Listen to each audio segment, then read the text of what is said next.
Hare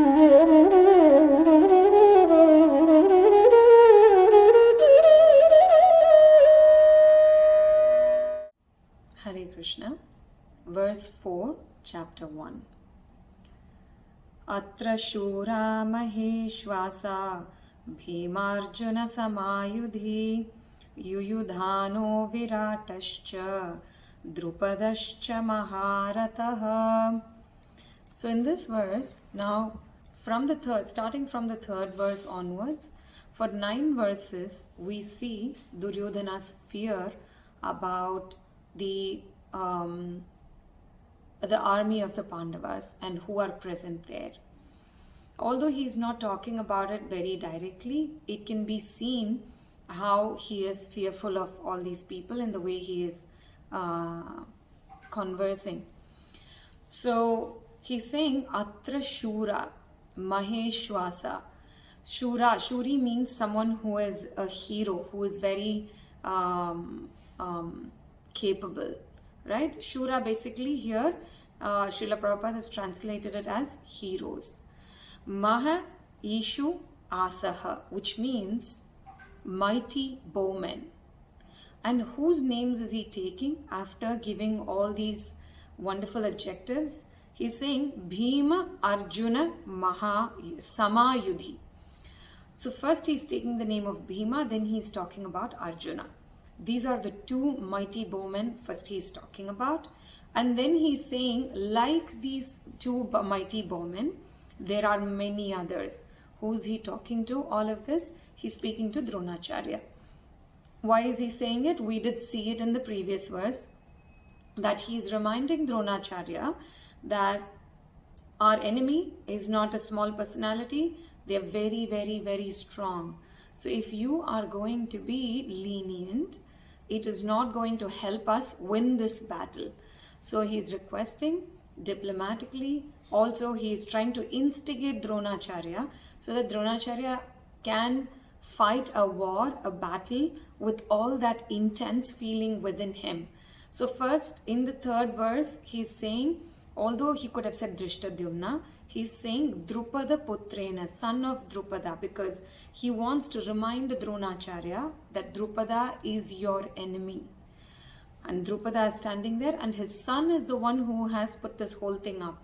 And remember, he could be Tava Shishyena, your disciple, but he was begotten by Drupada in the Yagya just to kill you. So he is inciting Dronacharya by saying all of these things. And then in this 4th verse, he's talking about how Bhima and Arjuna are very strong bowmen. They are mighty, they are heroes. Not just them, just like them, there are many other mighty bowmen. So who are the other people that he's talking about? Duryodhana, Virata.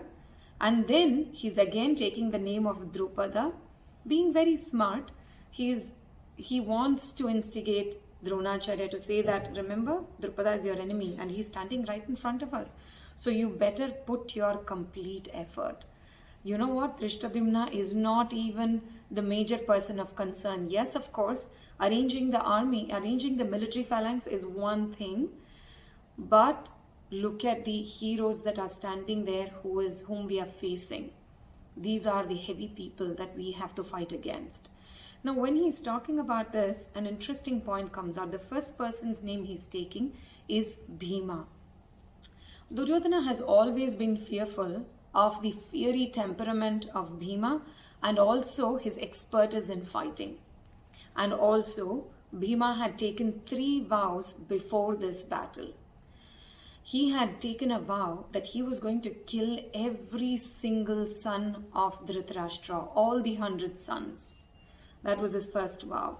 And if we see through the battle of Kurukṣetra, sometimes it so happened that Arjuna or the other Pandavas could have killed one of the sons of Dhṛtarāṣṭra, but they prefer not to because of the vow that was taken by Bhima, allowing him to keep his vow. So that was the first vow that Bhima had taken. Second vow that Bhima had taken was to break the thigh of Duryodhana, because when Draupadi was brought to the assembly of generals where everyone was sitting and where she was humiliated, Duryodhana looks at Draupadi, shows his thigh, and he says, "Come here and sit on my thigh, because you deserve to be, I deserve to enjoy you, you're mine, so come and sit on my lap." At that time, Bhima was really infuriated, and he took a vow that he was going to break the thigh of Duryodhana and finish him. And the third vow that he had taken was to rip off the chest of Dushasana, pry his heart out and drink his blood, because he was the one who disrobed Draupadi. And he also dragged Draupadi by her hair. He dragged her to the assembly where all these men were sitting, and he was not happy that his wife was humiliated like this by Dushasana. So he also took a vow that he was going to rip his arm off. So because of these three strong, very, very furious vows that Bhima had taken, also Duryodhana knew that he was capable of keeping up all his vows. So he was quite worried and fearful of Bhima. So he takes the name of Bhima first, and then he understands how Arjuna was already very, very powerful, and he knows all the knowledge about the military art that Dronacharya ever wanted to teach his disciples.